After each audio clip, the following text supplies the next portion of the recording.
Sandra shouted, grabbing Amaka's hand. They both ran towards the only exit they could see, a narrow passageway at the side of the hall. The cultists roared in anger. "Stop them!" Sandra's heart pounded as they dashed down the dark passage, their feet slamming against the stone floor behind them. The sound of the running footsteps echoed. They burst into a large room filled with strange objects, old marks, ritual knives, and golden statues. At the far end, a wooden door stood slightly open. Sandra didn't hesitate. She pushed the door open with all her strength and flew it open, revealing the dark forest outside. Fresh air hit her face. They were outside, but their nightmare wasn't over yet. The cultists were still coming, and the hunt had just begun. Sandra and Amaka ran blindly into the thick forest, branches crashing their skin, thorns tearing at their dresses. "They are behind us," Amaka cried. Sandra glanced back. The robed men had torches, their flames flickering like angry spirits in the darkness. A deep voice boomed from the distance. "Find them, they must not escape." Sandra's lungs burned. Her legs ached, but she couldn't stop. "We need to hide," she panted. Up ahead, she spotted a massive tree with wide roots. "Over there, hide." They threw themselves between the roots, pressing their body into the mud. The cultists ran past them, their torches illuminating the dark woods. For a moment, there was only silence. Sandra held her breath. Then a whisper. "I know you're here." Sandra's blood ran cold. A shadow loomed over them. One of the cultists had stayed behind, and he had found them. Sandra's heart nearly stopped. The man reached down, grabbing Amaka's arm. "No!" Sandra screamed, launching herself against him. She slammed her fist into his face. He grunted, but he was too strong. "Let me go." Amaka winked in pain, kicking wildly. Sandra picked up a sharp rock from the ground and hit it in the man's leg. He groaned in pain, stumbling backwards. "Run!" Sandra shouted again. They ran deeper into the forest, their feet sinking in the wet earth. Somewhere in the distance, the sound of a river echoed. "If we can cross the water, maybe we can lose them." Sandra gasped. Amaka didn't argue. They ran towards the sound, the cultists screaming behind them. But as they reached the river bank, Sandra's heart nearly stopped. The river was deep, the current strong. The cultists came closer to catching them. Sandra had to make a choice: face the cultists or risk drowning in the river. Sandra and Amaka stood at the edge of the roaring river, their hearts pounding like drums in their chests. The dark water rushed past, wide and unforgiving. Behind them, the torches of the cultists flickered through the trees, moving closer with every passing second. Amaka grabbed Sandra's arm. "Sandra, we can't swim." Sandra's throat was dry. The thought of being swept away terrified her. But the alternative, falling into the hands of those monsters, was worse. "We have no choice," she whispered. With one last deep breath, Sandra jumped into the freezing water, pulling Amaka with her. The river swallowed them all. Cold, dark, the current was strong, pulling them under. Sandra kicked furiously, struggling to keep her head above the water. Water filled her nose and mouth. She felt Amaka's hand slipping away. "Amaka!" she screamed. Amaka coughed, her eyes wide open with terror. "Hold on to me." Sandra gasped. She grabbed Amaka's wrist, fighting to keep them afloat.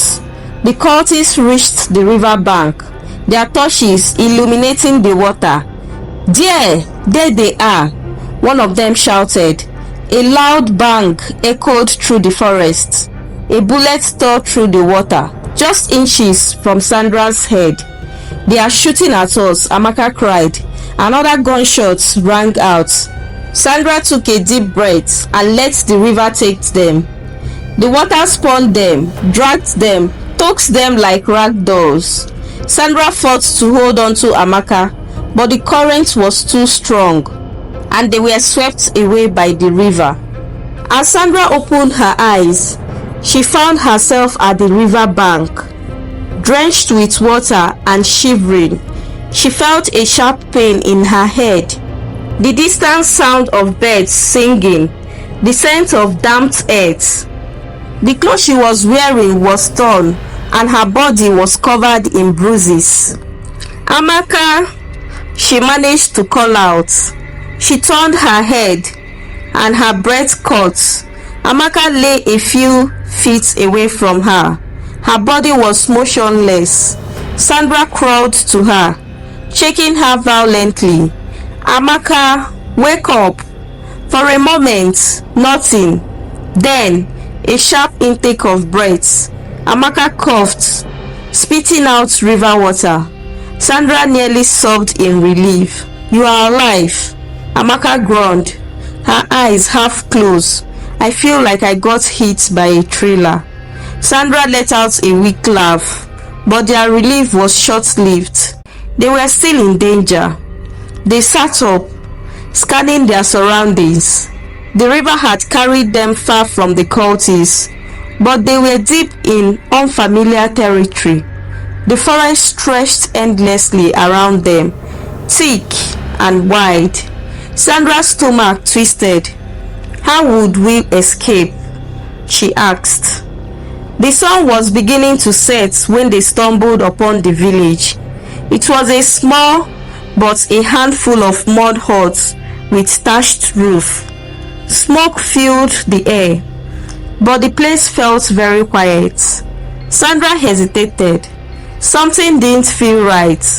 "Let's ask for help," Amaka whispered.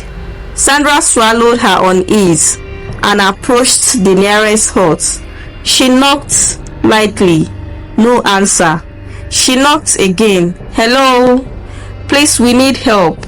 Still nothing. Sandra pushed the door open, and in her greatest surprise, the hut was empty, except for a wooden chair and a single human skull sitting on the table. Amaka grabbed her arm. "Sandra, something is wrong with this place." Suddenly, a rustling sound came from behind them. Sandra turned immediately, just in time to see a shadowy figure coming out from the trees. The villagers, they were watching them, and their eyes were filled with something dark and unnatural. Sandra took a step back, her heart pounding heavily. The villagers stood still, their faces blank, their eyes deep. One of them, a frail old man, stepped forward. His voice was barely above a whisper. "You should not be here." Sandra's mouth went dry. "Please, we were running away from danger. We need help." The old man shook his head.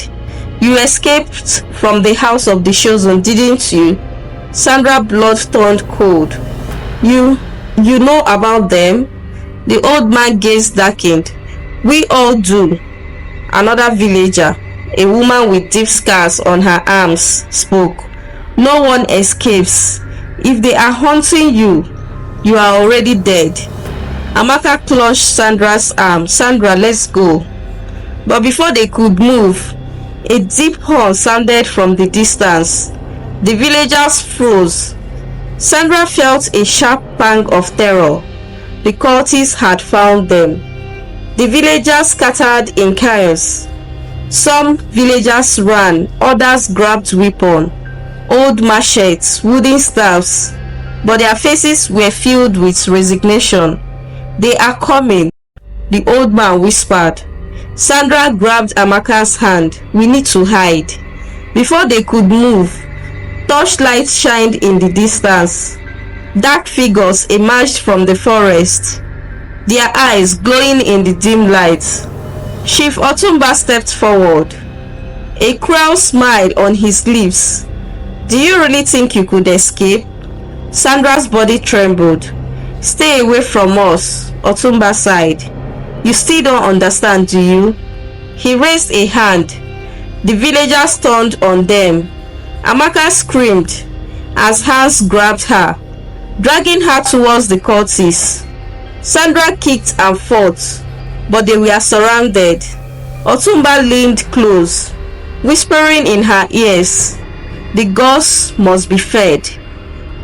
Sandra's vision blurred with panic. This was it. This was the end. A loud roar shook the air. Suddenly, gunshots rang out. The villagers scattered as a group of men in black uniform stormed into the village. Sandra barely had time to process what was happening before strong hands pulled her away from the cultists. A soldier shouted, "We have them now. Move, move." The next few moments were blur, screaming, gunfire, the cultists retreating into the forest. Then silence. Sandra collapsed on the ground, shaking violently. Amaka was beside her, crying. A man knelt in front of them, his uniform dark and dusty. "You are safe now." Sandra blinked. Who are you?" The man sighed. "We've been tracking the house of the chosen for years now. You're lucky we found you." Lucky? Sandra didn't feel lucky. She felt haunted. The next few days were a blur of the hospital visits and police interviews. The house of the chosen was gone, burnt to the ground by the authorities. But Sandra couldn't shake the feeling that it wasn't over. That night, as she lay in the bed, Amaka asleep beside her, she felt a presence in the room, a whisper in the darkness. "You cannot run forever." Sandra's breath was caught. She turned, but no one was there.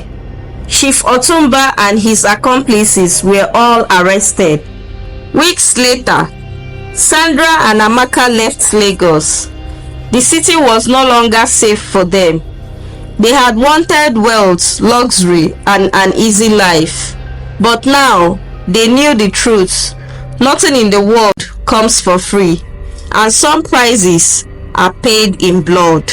We have come to the end of this wonderful story, which brings us to the moral lessons of today's story. Greed and desperation can lead to destruction. Sandra and Amaka wanted a shortcut to wealth and luxury, but they never considered the hidden dangers. Their desperation blinded them to the reality that not all riches come from honest means. Nothing comes for free. In life, every opportunity has a cost. The girls believed they could enjoy the lifestyle of the rich without sacrifice, but they learned the hard way. Easy money often comes with hidden traps. Beware of wolves in sheep's clothing. Chief Otumba and his cult disguised themselves as successful businessmen, but beneath their wealth lay evil intentions. This is a reminder to be cautious of people who offer too much too soon. Materialism can be deadly. The world of social media often glorifies wealth and extravagant lifestyle, but many people do not show the dark side of how they got there. The story teaches us to focus on hard work, integrity, and patience. Friendship and loyalty matters. Despite everything, Sandra and Amaka never abandoned each other. Their bond and trust helped them survive. True friendship is about sticking together even in the darkest moments. Your choices define your fate. If Sandra and Amaka had chosen differently from the start, perhaps focusing on their hustle instead of chasing rich men, they could have avoided their terrifying ordeal. The choices we make today shape our tomorrow.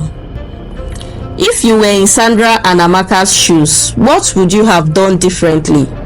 Have you ever been tempted by something that seemed too good to be true? What happened? Do you think social media pressures young people into chasing unrealistic lifestyles? Why or why not? What are some safer ways to achieve financial success without falling into dangerous traps?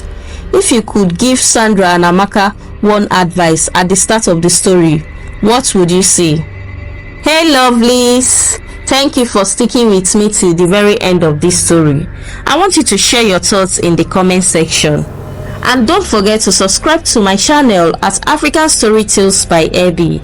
Like this story, share with family and friends and loved ones, and kudos to my founding subscribers who has always sticked with me.